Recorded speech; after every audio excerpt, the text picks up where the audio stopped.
This movie is unlike any Hellraiser before it, and any that came since.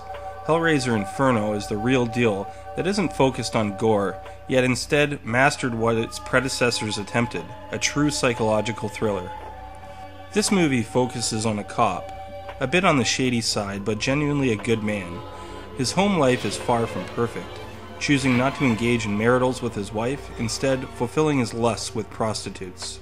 This is where everything goes wrong for him, as the woman he was with the night before was brutally murdered. He gets his partner to help erase him from the scene, actually semi-framing him in the process. Thorne, the detective, is highly motivated to find the killer, only known as the Engineer. The box is back in the picture, of course, and Thorne does open it. It's simply not the typical result. Pinhead is strangely absent for a majority of the movie, or at least how we would recognize him. The Cenobites in this are not any of the troops from the past, or future, however you want to make sense of the timeline. There are two female freaky looking ones, and there is some kind of half one. And then there are a few people who work for them, it seems, but I'm not really positive.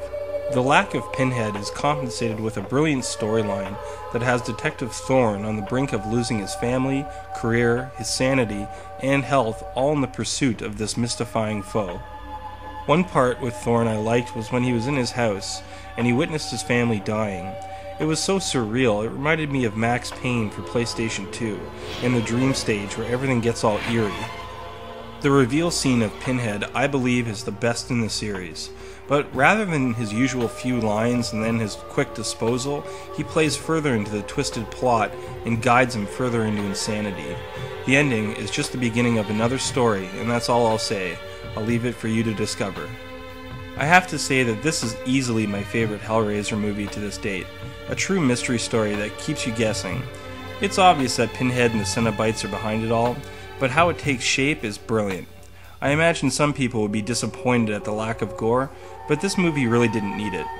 Another complaint may be the lack of Pinhead in the movie. I understand that. I love watching him deliver his chilling lines too. But of what you do get, it's top quality and not too far out of character that it's not believable. His first line, I think, is the best line in the entire series. You're the Engineer. It's as good a name as any. Overall, I think this is the standard to judge all Hellraisers by. It proves they can go in different directions and doesn't need to use constant gore to hold their audience. They can use quality writing as well. And fans, they seem to agree with me from what I've read. If you haven't seen it, it's not quite what you might expect from a Hellraiser movie. Take care.